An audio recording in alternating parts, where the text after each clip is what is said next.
بفضل بسم الله الرحمن الرحيم. إن الله وملائكته يصلون على النبي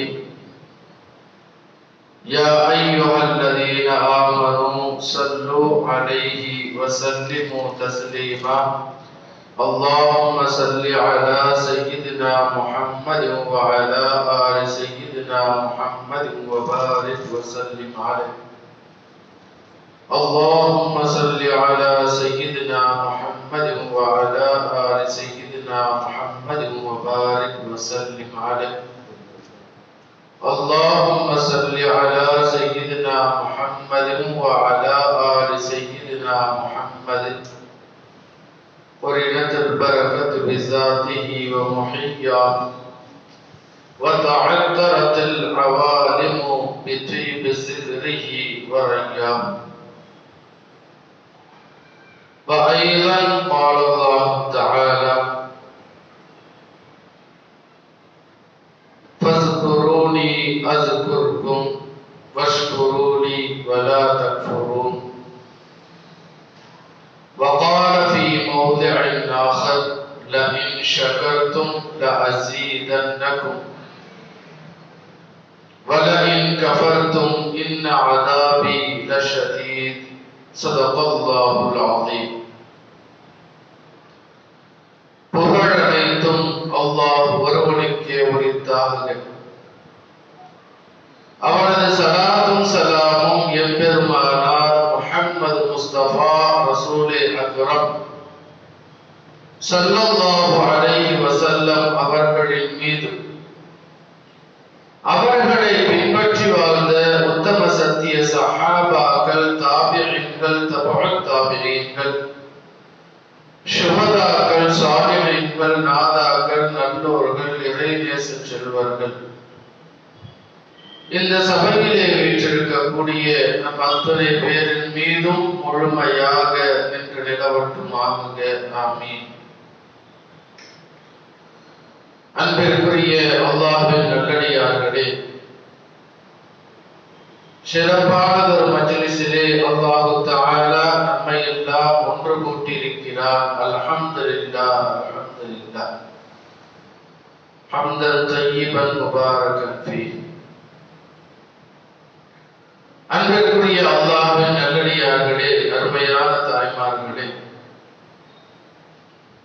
இந்த உலகத்திலே மனித சமூகமாய் அல்லாஹ் தஆலா நம்மை எல்லாம் படைத்து, நாம் இவ்வுலகத்திலே வாழ்வதற்கு தேவையான தகுதி அம்சங்கள் அத்துணைகளையும் இந்த உலகத்திலே நமக்காய் அல்லாஹ் தஆலா ஏற்படுத்தி தந்திருக்கிறார். இந்த உலகத்திலே வாழக்கூடிய படைப்பினங்கள் அத்துணையும் படைத்தவனாகிய அல்லாஹ் ஒருவனிடத்திலே மாத்திரம்தான் தேவையாகக்கூடியவர்களாக இருக்கிறோம் என்பதை உணர்ந்து வாழும் நன்னசீபை அல்லாஹ் நமக்கு தந்தருவானாக. அன்பிற்குரிய அல்லாஹ்வின் நல்லடியார்களே, அல்லாஹ் தஆலா நமக்கான தேவைகளை படைப்பினங்களின் வாயிலாய் நமக்கு அல்லாஹ் வெளிப்படுத்தி தருகிறார். இந்த உலகத்திலே படைக்கப்பட்டிருக்கக்கூடிய படைப்பினங்கள் அத்துணையும் படைத்தவனாகிய அல்லாஹ்வின் பால் தேவையாகக்கூடியவைகளாக இருக்கின்றன. ஆனால் படைப்பினங்களினுடைய தேவைகளின் மத்தியிலே ஏற்ற இறக்கங்கள் உண்டு. எல்லா படைப்பினங்களும் ஒரே மாதிரியாக தேவையாகின்றதா என்றால் இல்லை. இந்த உலகத்திலே படைக்கப்பட்டிருக்கக்கூடிய ஜீவராசிகள், விலங்கினங்கள், அவைகளுடைய தேவை என்ன என்று நாம் சிந்தித்து பார்ப்போமேயானால், ஏதோ ஒரு 2-3 தேவைகளோடு அவைகளுடைய வாழ்க்கையை அல்லாஹ் சுருக்கி வைத்திருக்கிறார். அதிகபட்சமாக 6 மாடுகளுக்கு என்ன தேவை இருக்கும்? உண்பதற்கு உணவு தேவை, குடிப்பதற்கு தண்ணீர் தேவை, ஒதுங்குவதற்கு நிழல் தேவை. அவ்வளவுதான். இத்தோடு அவைகளுடைய வாழ்க்கை முடிந்து போய்விடும். இப்படி அல்லாஹ் தஆலா உலகத்தை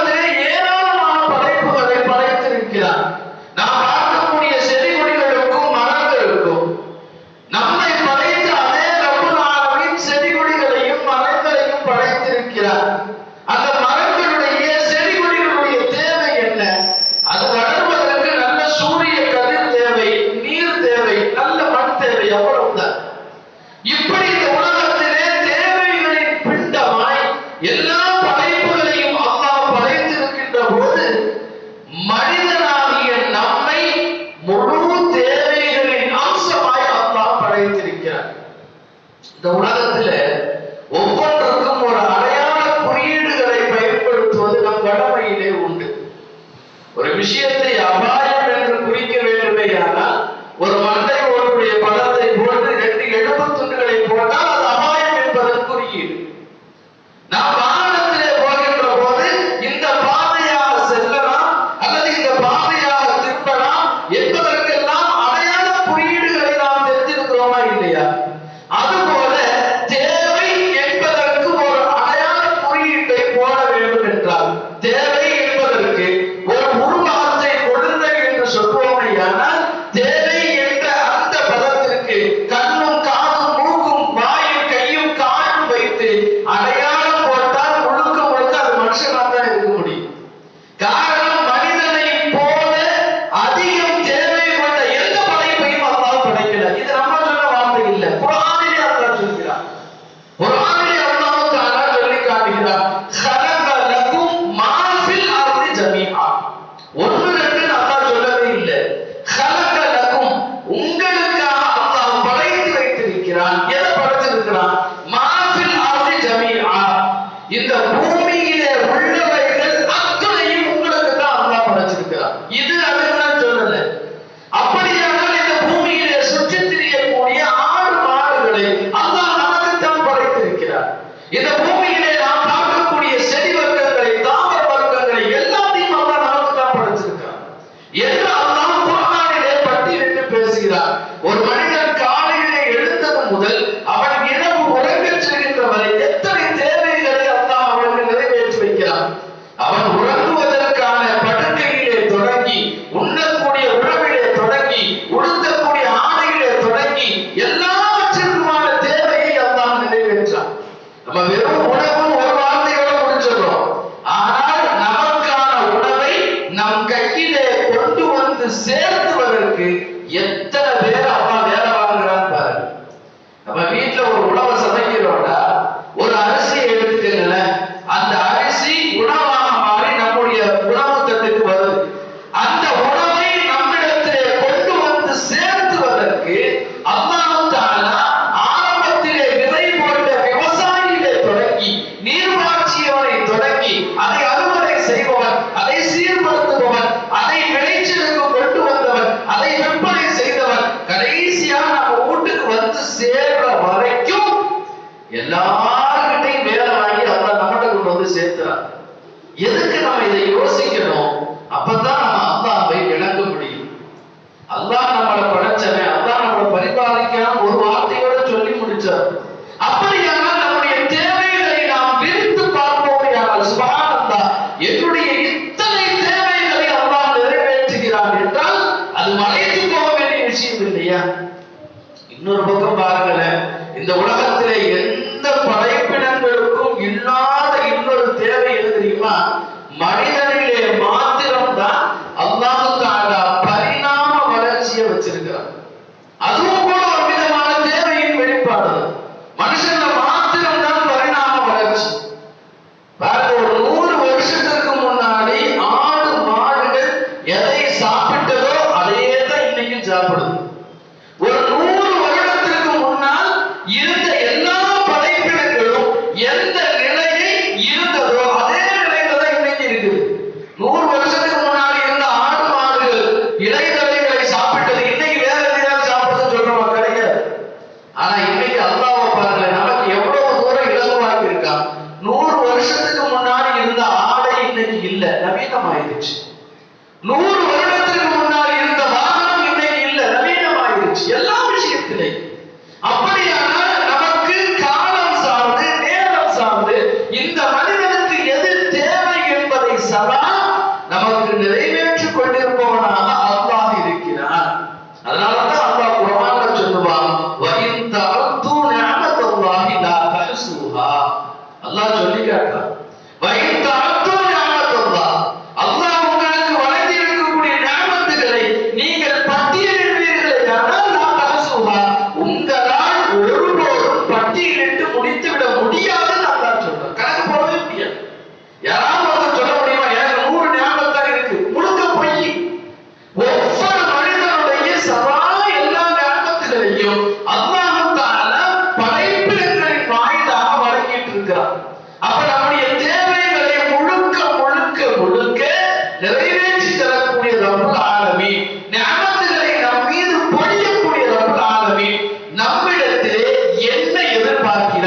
இதுதான் கேள்வி.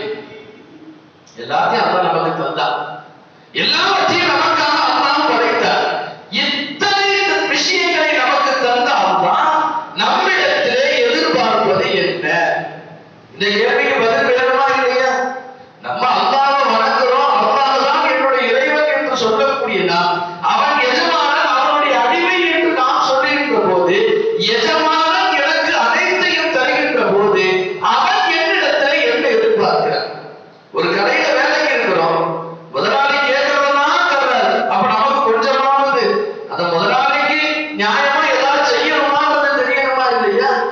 அப்படியானால் எல்லா தேவைகளையும் அல்லாஹ் நிறைவேற்றி தருகின்ற போது அல்லாஹ் நம்மிடத்திலே எதை எதிர்பார்க்கிறார் என்ற கேள்வி நம் அத்தனை பேருடைய மனசுலையும் கட்டாயமா வரணும். அதுக்குதான் இத்தனை விஷயங்களையும் அல்லாஹ் சொல்ல வச்சார்.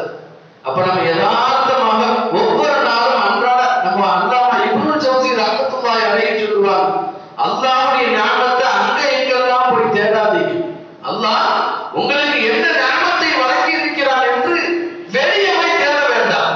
ஒவ்வொரு வெளிப்பொழுதும் உள்ளே இழுக்கக்கூடிய மூச்சு காற்று அல்லாஹ்வுடைய ஞானம், வெளியே விடக்கூடிய மூச்சு காற்று அல்லாஹ்வுடைய ஞானம். இப்ப கணக்கு போட்டு பாருங்களேன், இத்தனை வயதுல இவ்வளவு காலத்துல எவ்வளவு ஞாபகத்துகளை அல்லாஹ் நமக்கு தந்திருக்கிறார். அந்த ஞாபகத்துகளுக்கு பிரதிபலனாய் அல்லாஹ் நம்மிடத்துல என்ன எதிர்பார்க்கிறான்? உடனே அல்லாஹ் தொழுக சொல்றான், தொழுதுதான் சொல்றான். ஆனால் தொழக்கூடிய தொழுகை அல்லாஹ் நமக்கு வழங்கிய ஞாபகத்திற்கு பிரதிபலன் நம்ம நினைச்சோட அங்கேயே முடிச்சு போச்சு. என்ன நினைச்சுக்கிட்டு இருக்கோம்? அல்லாஹ் என்ன படைச்சான், அதனால என்னமோ நாங்க தொழுகிறதுனால அல்லாஹ்விற்கு ஏதாவது கூட போதா குறைய போதா? கிடையவே கிடையாது. அப்படியானால் நாம் நிறைவேற்றக்கூடிய இபாதத் அல்லாஹ் நம்மை படைத்தான், அதுக்காக வணங்குறோம், மாற்று கருத்து அல்ல. ஆனால் அவன் வழங்கிய ஞாபகத்துகளுக்கு அது பிரதிபலனா என்றால் நிச்சயமாக கிடையாது.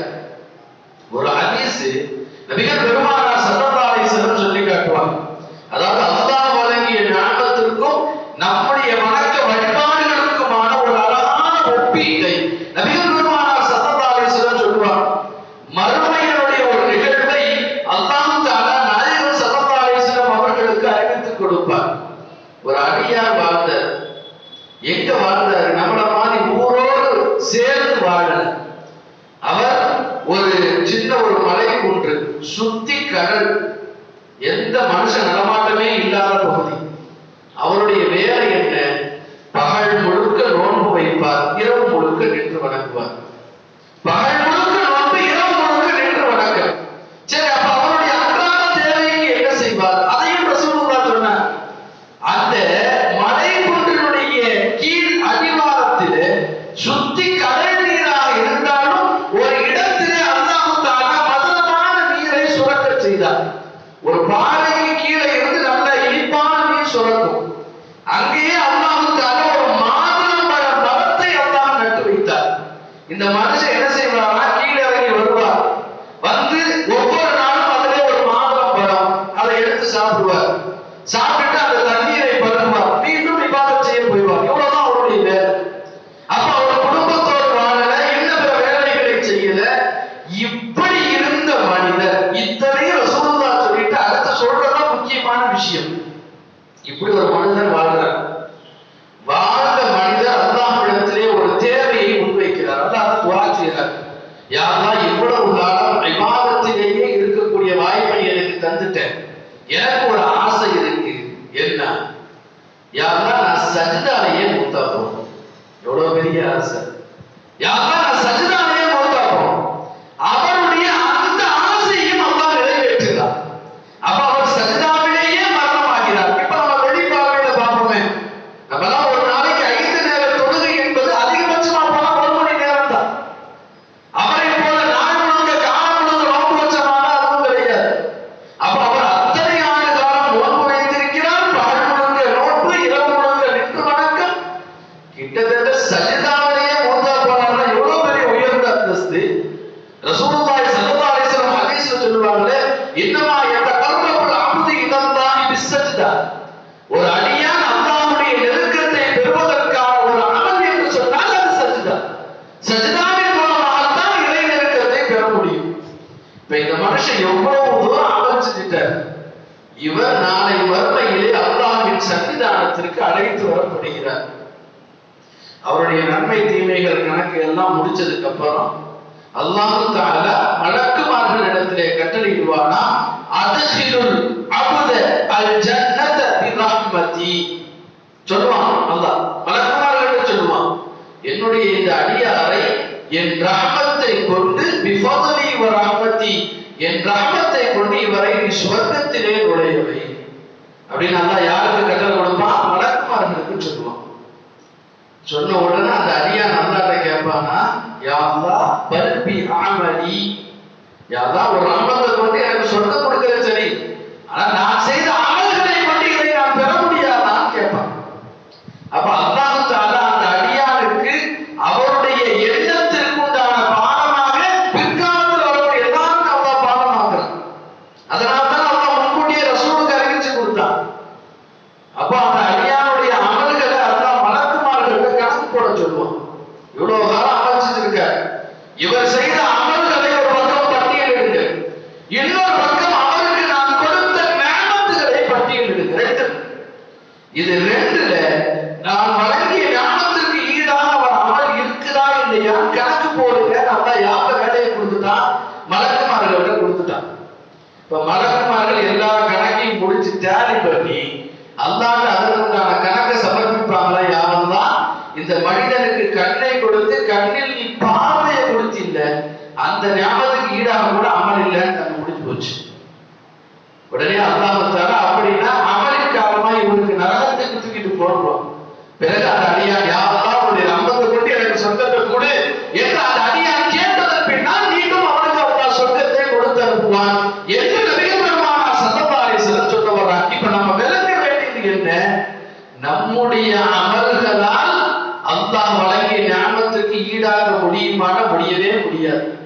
இந்த ஹதீஸ சொல்வதனுடைய நோக்கம் என்னன்னா, இந்த ஹதீஸ நம்ம மனசுல நிறுத்தணும் வைங்களேன், என்னைக்கு நம்ம தொடரக்கூடிய தொழுகையை கொண்டு நமக்கு பெருமை வராமல் அல்லாஹ் பாதுகாப்போம். எந்த அளவுக்கு இன்னைக்கு நிலைமை ஆயிடுச்சுன்னா, ஒரு 4 நாள் ஒன்னா 5 வக்து ஒன்னா தொழுதுட்டா ஷைத்தான் நம்ம மனசுல சிந்தனை ஏற்படுத்தலாம். அப்பா நான் 5 நேரம் தொழுதுட்டேன், ரமலான் மாசம் நான் 30 நோன்பு வச்சுட்டேன், ரமலான் மாசம் ஒரு வக்து கூட விடாம தொழுதுட்டேன், தொழக்கூடிய வாய்ப்பை அல்லாஹ் தந்தான். அந்த சிந்தனை ஓட போயிடுது. அப்படி என்றால் நான் செய்யக்கூடிய அமல்களை அல்லாஹ்வுடைய நிஅமத்துக்கு ஈடு செய்ய முடியுமா என்றால் முடியவே முடியாது. சரி, அப்படி என்னதான் செய்யணும்? எவ்வளவு நிஅமத்துகளை அல்லாஹ் தந்திருக்கிறான், நம்முடைய எல்லா தேவைகளையும் அல்லாஹ் நிறைவேற்றி தரான். இன்னும் சொல்லப்போனா நமக்காக அனைத்தையும் படைத்து நம் தேவைகளை அல்லாஹ் நிறைவேற்றுகிறான். இவ்வளவு தந்த அல்லாஹ் நம்மிடத்திலே எதிர்பார்ப்பது என்ன? அதையும் குர்ஆன் சொல்கிறது. குர்ஆனிலே அல்லாஹ் சொல்லி காட்டுகிறான், ஃபஸ்குரூனி அஸ்குருக்கும் வஷ்குரூலி வலா தக்ஃபுரூன். இதுதான் முழுக்க சாராம்சம். அல்லாஹ் சொல்றான், ஃபஸ்குரூனி அஸ்குருக்கும், நீங்கள் என்னை நினைத்து பாருங்கள், நான் உங்களை நினைத்து பார்க்கிறேன். நான் உங்களை அல்லாஹ்வுடைய சிந்தனை விட்டு நாம் என்னைக்கு தூரமாக முடியும்? நம்முடைய எல்லா தேவைகளையும் அல்லாஹ் நிறைவேற்றுகின்ற போது அல்லாஹ்வுடைய மஅலூமை விட்டு நாம் தூரமானவர்களாக ஒரு வழியும் இருக்க முடியாது. அப்ப அல்லாஹ் நம்மள சொல்றான், நீங்க நான் உங்களோடு இருந்து உங்கள் தேவைகளை நான் நிறைவேற்றுகிறேன் என்பதை நீங்க நினைச்சு பாருங்க. அடுத்த வார்த்தை என்ன சொல்றான்? வஷ்குரூலி, நீங்கள் எனக்கு ஷுக்ரு செய்யுங்கள். இதுதான் அல்லாஹ் நம்மகிட்ட எதிர்பார்க்க, வேற ஒன்றும் கிடையாது. அல்லாஹ் கொடுத்த ஞாபகத்துக்கு ஈடா அமல் செய்ய முடியாது. அல்லாஹ்வுடைய கொடுத்த ஞாபகத்துக்கு ஈடா வேற எந்த பாகத்தையும் நம்மால் தர முடியாது. அல்லாஹ் எதிர்பார்க்கிற ஒன்னே ஒன்று, ஷுக்ருன் நிஅமா, அவன் வழங்கிய ஞாபகத்துக்கு நன்றி செலுத்துங்க. இதுதான் அல்லாஹ் நமக்கு கொடுத்த வேலை.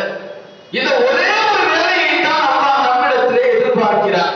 அந்த வேலையை செய்தால் அல்லாஹ்வுடைய சந்தோஷம் நமக்கு கிடைக்கும், அல்லாஹ்வுடைய ரிலா என்று சொல்லக்கூடிய பொருத்தம் கிடைக்கும்.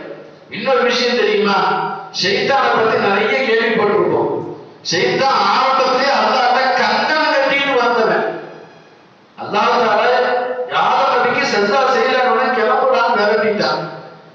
அதுக்கு பிறகு ஷைத்தான் அல்லாஹ்விடத்திலே கேட்டான், யா அல்லாஹ் ரப்பி அன்லினி இலா யௌமி யுபஅஸூன், யா அல்லாஹ் நீ மிரட்டிட்ட சரி, எனக்கு உலக அழிவு நாள் வரைக்கும்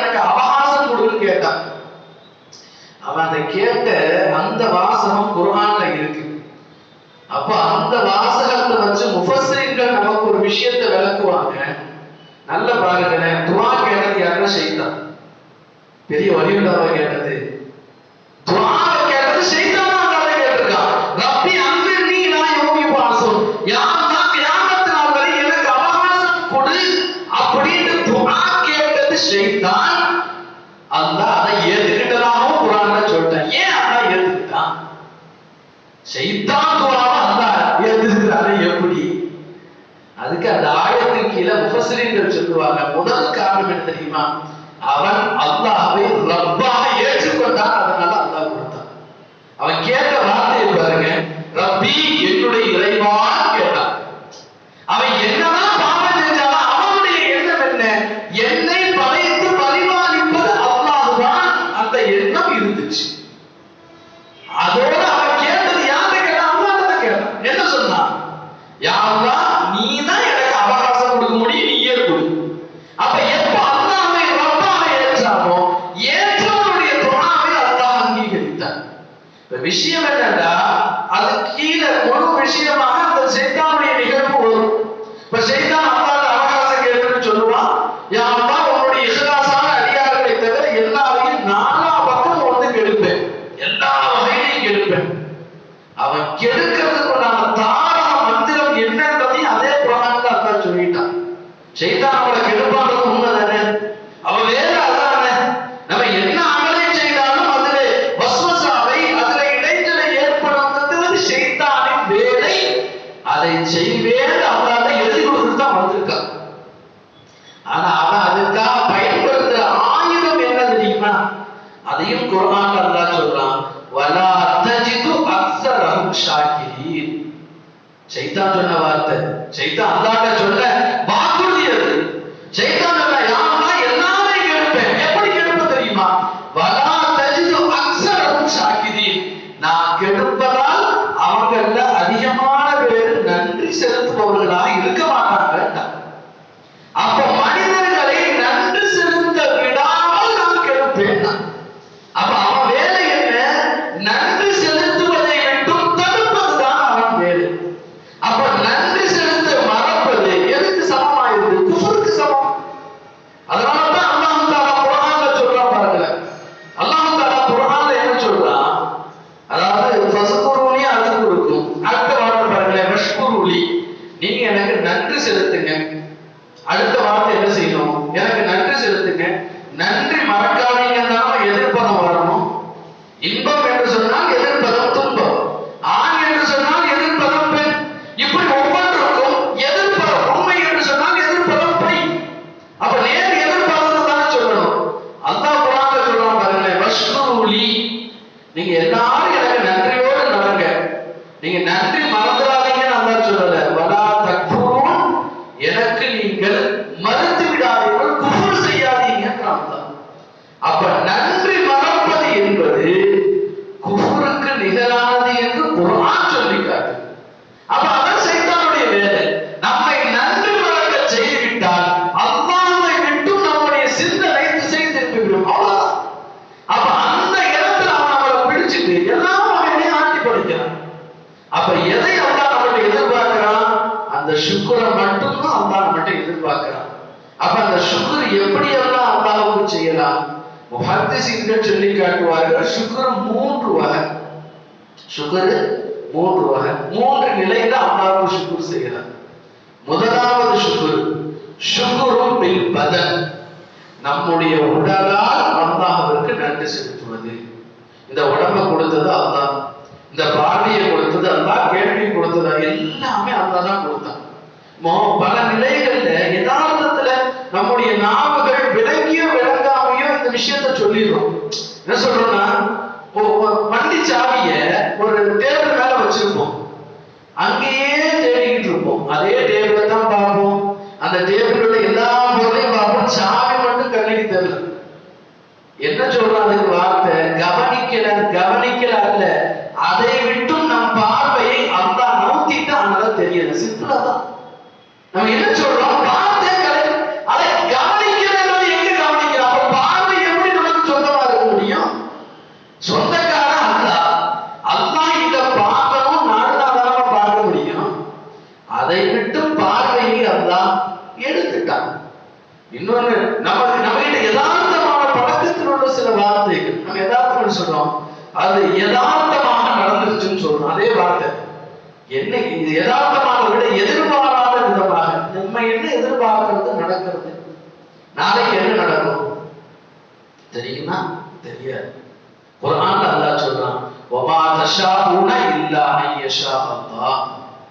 அல்லாஹ் நாடாம நீங்க எதையும் நாட முடியாதுன்னு அல்லாஹ். நம்மளா ஒரு கணக்கு போட்டுப்போம், நாளைக்கு கடையை திறக்கணும்னு. அல்லாஹ் அதை என்ன நாடி இருக்காங்க யாருக்கு தெரியும்? அப்ப எதிர்பாராத விதமாக என்று சொல்வதும் கூட ஆகாத வார்த்தை. சொல்ல புரியுதுங்களா? அப்ப அல்லாஹ் தஆலா இந்த உடலின் மூலமாக அவனுக்கு நன்றி செலுத்தவும் எதிர்பார்க்கிறான். என்ன இபாதத்துகள் செய்வது, எந்த உடலை கொண்டு என்ன வணக்கத்தை இப்ப தொழுகிறோம்னு வைக்கிறேன். தொழுகும் போது என்ன நியத்து இருக்கணும்னா, நான் அல்லாஹ்வுக்காக தொழுகிறேன் அப்படின்னா நியத்து வைக்கலாம். அல்லாஹ்வுக்காக தொழுகிறேன் போது இப்ப கடையில வேலை பார்க்கிறோம், என்னுடைய முதலாளிக்காக சம்பாதிக்கிறேன்னு சொல்லும் போது அவருக்கு அதனால ஒரு லாபம் கிடைக்குதா இல்லையா? இப்ப நான் அல்லாஹ்வுக்காக தொழுகிறேன்னு சொல்லும் போது என் தொழுகையால் அல்லாஹ்வுக்கு என்னத்தை கூட்ட போறோம் குறைக்க போறோம் கிடையாது. அப்ப அல்லாஹ்வுக்காக என்ன இருக்கு தெரியுமா? அல்லாஹ்வுக்கு நன்றி செலுத்துவதற்காக தொழுகிறேன் அர்த்தம், அவ்வளவுதான். அப்ப தக்பீர் கேட்கும் போது, யா அல்லாஹ் நீ எனக்கு இவ்வளவு ஞானத்தை கொடுத்த, அதுக்காக வேண்டி நான் இபாதத் செய்யறேன்னா முடிஞ்சு போச்சு. அப்ப நம்முடைய இபாதத்துல பெருமைக்கு வேலையே இல்லை. ஏன்னா அல்லாஹ்வுக்கு நாம தொழுதுதான் எதையோ கூட்டமா நினைச்சாதான் பெருமை வரும், வேலையே கிடையாது. கொடுத்தவனுக்கு நான் செய்யறேன், அவ்வளவுதான். அதனாலதான் ரசூலுல்லாஹி ஸல்லல்லாஹு அலைஹி வஸல்லம் அவருடைய ஹதீஸ்ல ஒரு நிகழ்வு வரும். ரசூலுல்லாஹ் இரவு முழுக்க நின்று வணங்குவாங்க. இரவுல ரொம்ப நேரம் ரசூலுல்லாஹ் தொழுவாங்க.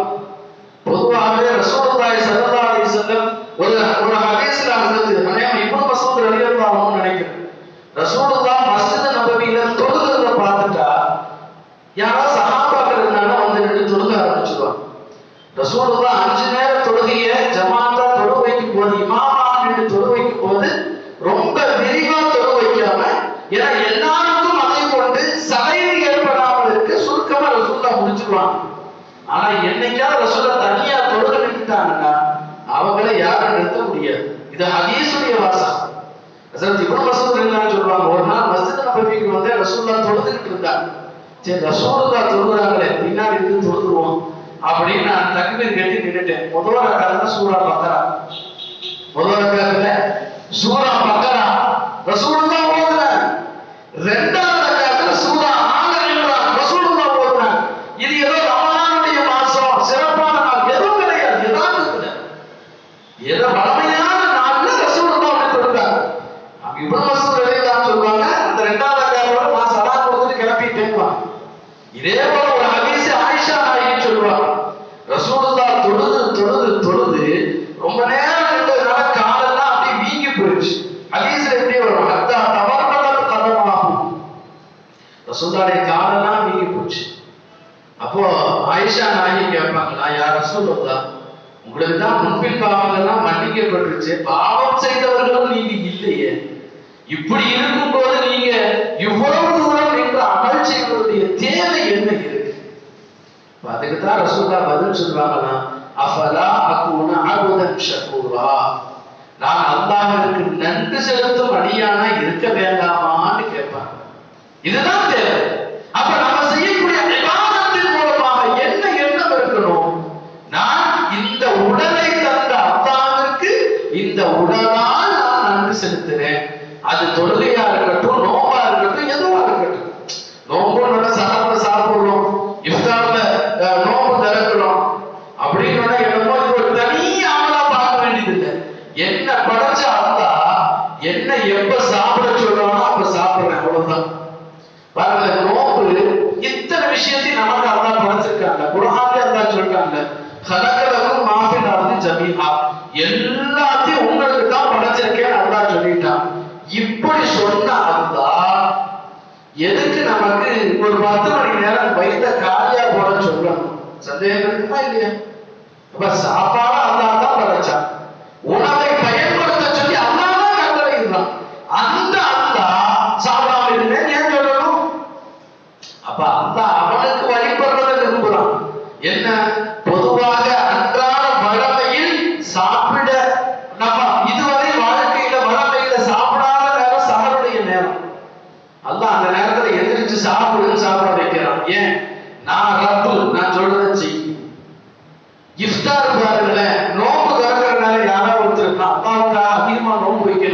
ஆனால் இஃப்தார் 6:30 மணி, நான் ஒரு 7:30 நோன்பு திறக்கிறேன்னு சொன்னா அது குற்றம்னு ஷரியத் சொல்லு.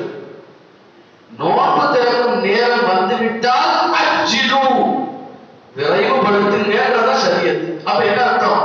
நான் திறக்க சொல்லிட்டா நீ லேட் பண்ணக்கூடாது, திறந்துடு. அப்ப நான் சொல்லும் போது நோன்பை, நான் சொல்லும் போது நோன்பை விடு. இது என் கட்டளை, எனக்கு அடிமனையா பார்க்கறதா நோன்புடைய வேறு. அப்ப இந்த உடலால் நாம் எந்த அமலை செய்தாலும் என்ன நியத் வேணும், இது இந்த உடலால் அல்லாஹ்வுக்கு நான் ஷுக்ர் செய்கிறேன் நியத். இது முதல். இரண்டாவது அஷ்ஷுக்ர் பில் மால், அல்லாஹ் கொடுத்திருக்கக்கூடிய பொருளாதாரத்தால ஷுக்ர் செய்யறது. பொருளாதாரத்தால எப்படி அல்லாஹ்வுக்கு ஷுக்ர் செய்யறது? முதல்ல அதை கொடுத்தது அல்லாஹ்ன்ற எண்ணம் வந்தா ஆட்டோமேட்டிக்கா கொடுத்துருவோம். அதெல்லாம் நமக்கு யார் கொடுத்திருக்கிறா? அல்லாஹ் தான் கொடுத்திருக்கிறான். அப்ப அல்லாஹ் எனக்கு தந்தது என்ற எண்ணம் வந்தால் அதை கொடுப்பது கொஞ்சமும் கூட நமக்கு மனசு சதைக்காது. இல்லைன்னா எவ்வளவு கஷ்டப்பட்டு சம்பாதிச்சு கொடுக்க வேண்டி இருக்கு. இப்ப உனக்கு கடையை திறந்து வச்சது அல்லாஹ், வியாபாரத்தை கொடுத்தது அல்லாஹ். கடை திறந்து வச்சிருக்காங்க, எல்லாருக்குமா வியாபாரம் நடக்குது? கிடையாது. கடையில ரேக் அடிக்கிறோம்ல, ஒருத்தர் என்ன செய்யறாரு, ஒரு துணிக்கடை வைங்களேன், ரேக்க நல்ல தங்கத்திலேயே அடிச்சு வச்சுட்டாரு. போல லட்ச லட்சமா வியாபாரம் நடக்க போகுது? கிடையாது. அதை நீ அதை வைக்கிற ஷோகேஸுக்கும் உனக்கு நடக்கிற வியாபாரத்துக்கு சம்பந்தமே கிடையாது. இன்னைக்கு என்ன வியாபாரம் நடக்கணும், அல்லாஹ் நாடி இருக்கான அதான் நடக்க போகுது. கடையை திறந்து வைக்கிறதுக்கு, கடையை திறக்கிற ஒவ்வொரு அல்லாஹ் தான் கொடுத்தான். தன்னோட நம்ம கடைக்கு வாடிக்கையாளர் அல்லாஹ் தான் அனுப்பி வைக்கிறான். வர்றவன் பாக்கெட்ல காசையும் அல்லாஹ் தான் கொடுத்தான். அவனுக்கு நம்ம சொல்ற விலையை ஏத்துக்கிற மனநிலையை அல்லாஹ் கொடுத்தான். எத்தனை பேர் பார்த்திருப்போம், விலையை குறைச்சு குறைச்சு குறைச்சு கடைசியில வேண்டாட்டு போறவங்க இருக்கானே இல்லையா? அப்ப அவனுக்கு வாங்குற சிந்தனையை அல்லாஹ் தான் கொடுத்தான், வாங்க வச்சது அல்லாஹ் தான். இப்ப இது எல்லாத்தையும் சேர்த்து வச்சு பாருங்களேன், கொடுத்தது யார்? அல்லாஹ் கொடுத்தான் இருந்துச்சுன்னா அடுத்தவங்களுக்கு கொடுக்கறதுல மனம் கோணவே செய்யாது, இல்லன்னா மனம் கோணத்தான் செய்யும். ரசூலுல்லாஹி ஸல்லல்லாஹு அலைஹி வஸல்லம் அப்படித்தான் சஹாபாக்களை உருவாக்கினார். ரசூலுல்லாஹ் உருவாக்கின சஹாபாக்கள் இந்த நிலையில இருந்தவங்க தான். ரசூலுல்லாஹி ஸல்லல்லாஹு அலைஹி வஸல்லம் அவங்க ஒரு நிகழ்வு வரும், எந்த அளவுக்கு ரசூலுல்லாஹ் சஹாபாக்களை உருவாக்கினாங்கன்னு பாருங்க. ரசூலுல்லாஹி ஸல்லல்லாஹு அலைஹி வஸல்லம் அவங்கள்ட்ட ஒரு சஹாபி வருவாங்க. ஒரு சஹாபி ஒரு சின்ன ஒரு பிரச்சனை, ஒரு சின்ன ஒரு பஞ்சாயத்து. அவங்க ஒரு தோட்டம் வச்சிருக்கிறாங்க. அவங்களுக்கு பக்கத்து தோட்டம் ஒரு வயது முதிர்ந்தவருடைய தோட்டம். அந்த வயது முதிர்ந்தவர் புதுசா இஸ்லாத்துக்கு வந்தவர், இப்பதான் புதுசா இஸ்லாத்துக்குள்ள வந்து சஹாபி. அப்போ சொன்னாங்கன்னா, யார் ரசூலுல்லாஹ், அவருடைய தோட்டத்துல ஒரு மரம் இப்படி வளைஞ்சு வந்திருக்கு. அப்ப அதனால அவர் அந்த மரத்தை எங்கிட்ட வித்துட்டாருன்னா என்ன விலை கேட்கிறாரோ கொடுத்தாரு. ஏன்? எனக்கு என்னுடைய தோட்டத்தை சுற்றி வேலி அமைக்கிறதுக்கு அந்த மரம் இணைஞ்சலா இருக்கு, வேலி அமைக்க முடியல. அப்ப அந்த மரத்தை அவர் கேட்கிற வரைக்கும் நான் வாங்கிக்கிறேன். இவ்வளவுதான் அவ்வளவுதான் பாக்கியங்களா இல்லை, என்ன கேட்கிறாரோ கொடுத்து வாங்கிக்கிறேன். அந்த மரத்தை அவர் என்கிட்ட விற்கணும், அதை நான் அவர்கிட்ட கேட்டுக்கிட்டே இருக்கேன், தரமாட்டு இருக்கிறார். அதனால நீங்க சொன்னா நல்லா இருக்கும். ரசூலுல்லாஹ் உடனே அந்த வயது முதிர்ந்தவரை கூப்பிட்டு சொன்னாங்க, அவருக்கு வேலி அமைக்க சிரமமா இருக்கு, அந்த தோட்டத்துக்கு இந்த ஒரு மரம் தானே இழந்ததா இருக்கு, அவர்கிட்ட வித்துருங்க. நீங்க என்ன விலையை நீங்க மனப்பூர்வமா சொல்றீங்களோ அதை வாங்கி தரது என் பொறுப்புன்னா. அந்த மனிதர் சொன்னாரா, அதெல்லாம் கொடுக்க முடியாது, அது ஒண்ணுதான் எனக்கு வாழ்வாதாரத்துக்கு இருக்குது அப்படின்னு ரசூலுல்லாஹ் சொன்னாங்க. ரசூலுல்லாஹ் ஒரு அளவுக்கு மீறி அழுத்தம் கொடுக்கல. அந்த நபர் வந்த சஹாபி, நான் விற்கிறேன்னு சொல்லிட்டு போயிட்டாங்க. அப்ப ரசூலுல்லாஹி ஸல்லல்லாஹு அலைஹி வஸல்லம் கடைசியா அந்த வயது முதிர்ந்தவர்கிட்ட சொன்னாங்களா, இந்த மரத்தை நீங்க வித்துட்டீங்கன்னா நாளைக்கு சொர்க்கத்துல இதே மாதிரி மரம் நான் உங்களுக்கு தர்றேன். எப்படி? இந்த ஒரு மரத்தை கொடுத்துட்டா இதுக்கு பகரமா நாளைக்கு சொர்க்கத்துல நான் உங்களுக்கு மரம் தர்றேன், இதே போல மரத்தை தர்றேன். அப்பவும் அந்த நபர் இல்லை, எனக்கு வாழ்வாதார தேவைக்கு தான் இருக்குன்னு போயிட்டார். அப்ப சபையில் இருந்த ஒரு சஹாபி எடுத்து சொன்னாங்க, யார் ரசூலுல்லாஹ் இப்ப கடைசியா ஒரு டீலிங் சொன்னீங்க இல்ல, அது அவருக்கு மட்டும்தான் எல்லாருக்கும் மாட்டாங்க. ரசூலுல்லாஹ் சொன்னாங்க, யாருக்கு நான். உடனே இந்த சஹாபி நேரா வயது முதிர்ந்தோட்ட போனாங்க. போய் இந்த ஒரு மரத்துக்கு பகரமா இதே மதீனால பாருங்க, எனக்கு 1000 மரங்கள் கொண்ட ஒரு தோட்டம் இருக்கு. இந்த ஒரு மரத்துக்கு பாருமா அந்த 1000 மரத்தை நீ வச்சுக்க. இதே மாதிரி வாழ்வாதார தேவை தானே. இந்த ஒரு மரத்தால் உங்களுக்கு என்ன கிடைக்குமோ அதை விட 1000 மரங்கள். அப்ப நீங்க அந்த தோட்டத்தை எடுத்துக்கங்க, எனக்கு இந்த ஒரு மரத்தை கொடுத்துருங்க. அவரும் பார்த்தாரு, சரி ஒரு மரத்துக்கு பாருமா 1000, சரி முடிச்சாச்சு. அவர்கிட்ட அதை வித்துட்டு நேரா அந்த சஹாபி ரசூலுல்லாஹ் வந்து, யா ரசூலுல்லாஹ், இப்ப இந்த ஒரு மரத்தை இந்த தோட்டத்துக்காக என்ன விலை கொடுத்து வாங்குறாரோ வாங்கிட்டு. சரி சொல்லி காசு கொடுத்தாங்க, வாங்கினாங்க, வியாபாரம் முடிஞ்சு போச்சு. இப்ப சபையில இருந்த சஹாபாக்கள் கேட்டாங்க, எப்ப நீ வாங்கினதெல்லாம் சரிதான், ஆனா இந்த ஒரு மரத்துக்கு பாரமா 1000 மரத்தை விலை பேசிட்டீங்களே, இது ஒரு விதத்துல வியாபாரத்தினுடைய முறைகள்ல சரியில்லை ஏன்றாங்க. அப்பதான் அந்த சஹாபி சொன்னாங்கன்னா, ரசூலுல்லாஹ் சொன்ன வார்த்தையை கவனிச்சுக்கிறார். என்ன சொன்னாங்க, இந்த மரத்துக்கு பகரமாக சுவனத்தில் உனக்கு ஒரு மரத்தை வாங்கி தரேன் ரசூலுல்லாஹ் சொன்னாங்கல்ல. அப்ப என்ன அர்த்தம், இந்த மாதிரி ஒரு மரம் சொர்க்கத்துல கிடைக்கும்டா, அதை அனுபவிக்க நாங்க இருக்கணும்ன்றது உறுதி ஆயிடுச்சுல. அதை பயன்படுத்துறதுக்கு யாரு எனக்கு வாங்கி தரேன் ரசூலுல்லாஹ் சொன்னாங்க. நான் எல்லாமே அது எனக்கு கிடைக்கும், நாங்க இருந்தாலும் கிடைக்கும்.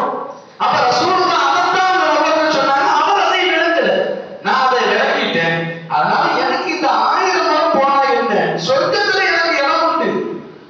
அதை இந்த தகவல் தந்துருச்சுன்னா இதுதான் சஹாபாக்கள் உருவாக்கின பாணி. அப்ப அவங்களுக்கு 1000 மரம் பெருசா தெரியல.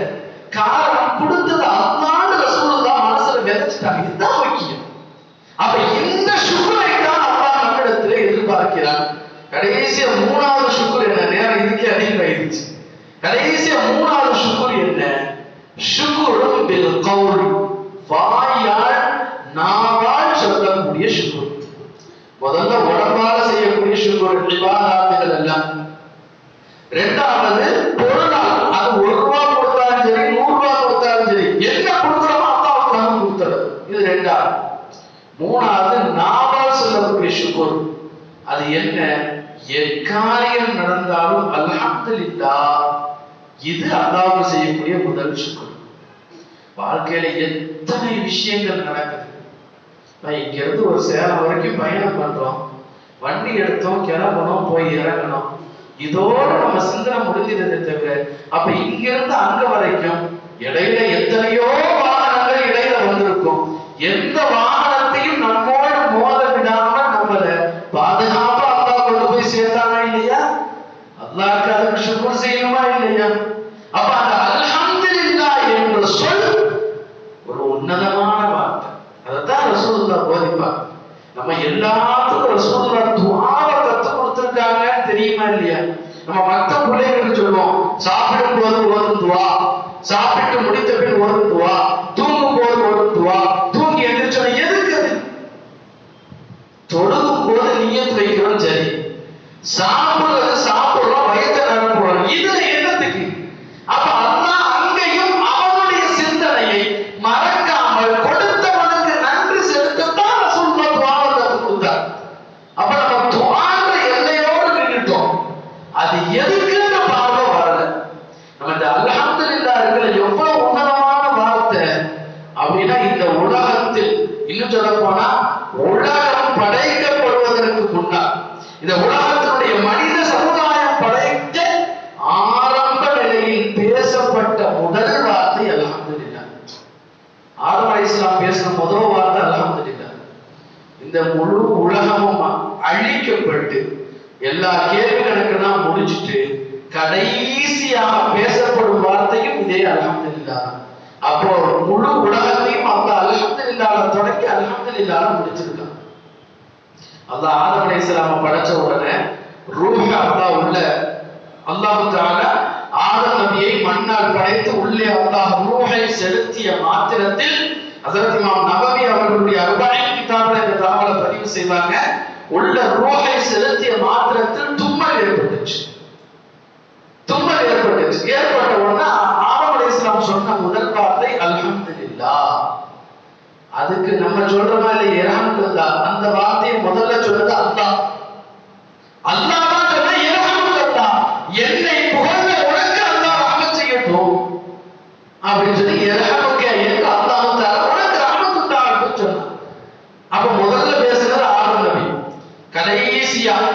சுவனத்திற்குண்டான கணக்கு வழக்குகள் எல்லாம் முடிச்சு சுவனவாதிகள் சொர்க்கத்திற்கு, நரகவாதிகள் நரகத்திற்கு, நரகத்திலே சில காலம் தண்டனை அனுபவிப்பவர்கள் எல்லாம் கடைசியா சொர்க்கத்துக்கெல்லாம் போன உடனே குர்ஆன் அல்லாஹ் சொல்றான், வஆஹிர் தஅவாஹும் அல்ஹம்துலில்லாஹி ரப்பில் ஆலமீன்.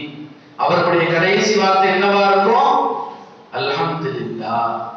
அப்ப இந்த அல்ஹம்துலில்லாஹ்ங்கற வார்த்தை தான் உன்னதமான வார்த்தை. இப்ப சுருக்கமா நம்ம சொல்ல வந்த விஷயம் என்ன? எவ்வளவு தேவைகளை, இவ்வளவு உங்களுக்கு ஒரு நாள் ஒரு 5 நிமிஷம் உட்கார்ந்து யோசிக்கிறேன், எனக்கு அல்லாஹ் என்னென்ன தேவைகளை எல்லாம் நிறைவேற்றுறான்னு யோசிச்சு போனா, யோசிச்சு பார்த்தா மலைச்சு போயிடும். உதாரணத்துக்கு சொன்னா, அந்த சாப்பாட்டு அரிசியை தொட்டினா அதுல ஒரு பல தேவைகள் அல்லாஹ் வச்சிருக்கிறான். குடிக்கிற தண்ணி அதுல பல தேவைகள் அல்லாஹ் வேலை வாங்கலாம். இங்க ஓடுற ஃபேனுக்கு மேட்டூர் அனல் மின் நிலையம் வரைக்கும் கனெக்ஷன் இருக்கா இல்லையா? அங்க இருந்து இங்க வந்து இங்க டிரான்ஸ்ஃபார்மர் வந்து இங்க வந்து கடைசியா இங்க வரைக்கும் வந்து சேரும். இப்ப நம்ம ஃபேன் காத்து தரது பாக்குறோம். இந்த தேவையை அல்லாஹ் எங்க இருந்து என்ன கொண்டு வந்து சேர்த்துருக்கான்னு பாருங்க. சொல்றது புரியுதுங்களா? அப்ப இந்த சுக்ர பத்தி இவ்வளவு தூரம் சொல்லப்பட்டவருடைய நோக்கம் என்ன? நம்முடைய வாழ்க்கையில நன்றி மறவாதவர்களாக வாழணும். அதுதான் நம்முடைய வாழ்க்கையினுடைய நோக்கம். அதுக்குத்தான் அல்லாஹ் நம்மளை படைச்சிருக்கிறான். என்ன அல்லாஹ் தஆலா நல்லடியார்களை பற்றி குர்ஆன்ல சொல்லும் போது ஒரு விஷயத்தை அல்லாஹ் சொல்லுவான். அதோட இந்த விஷயத்தை முடிச்சிருவோம். ஹஜ்ரத் உமர் ரலியல்லாஹு அன்ஹு கஅபாவை தவாஃப் செய்ய போயிருந்தாங்க. அப்ப அங்க ஒரு சஹாபி துஆ செஞ்சுட்டு இருந்தாங்க. எங்க? கஅபா உள்ள இருந்து, ஹரம் ஷரீஃப்ல இருந்து, யா அல்லாஹ் என்னை குறைவானவர்களில் ஆக்குவாயாக. இதான் துஆ. யா அல்லாஹ் அல்லாஹும்ம ஜஅல்னி மினல் கலீல்.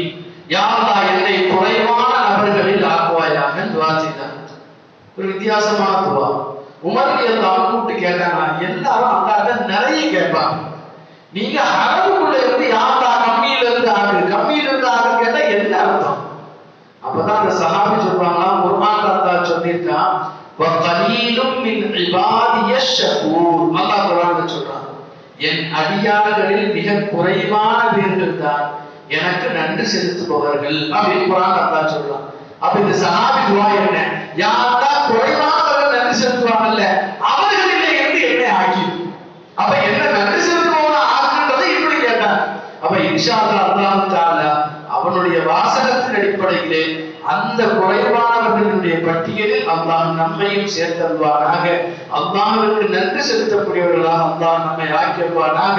சகல தேவைகளையும் அல்லாஹ் பூர்த்தி செய்தான் என்ற எண்ணத்தை உள்ளத்தின் ஆழத்திலிருந்து அதன் காரணமாய், அதன் வெளிப்பாடாய் அவனுக்கு நன்றி செலுத்தக்கூடிய நல்லடியார்களாய் அல்லாஹ் தஆலா நம் அத்தனை பேரையும் ஆக்கியல் புரிவானாக. வாஹிர் தஅவானா அல்ஹம்துலில்லாஹி ரப்பில் ஆலமீன். அஸ்ஸலாமு அலைக்கும் வ ரஹ்மத்துல்லாஹி வ பரகாத்துஹு.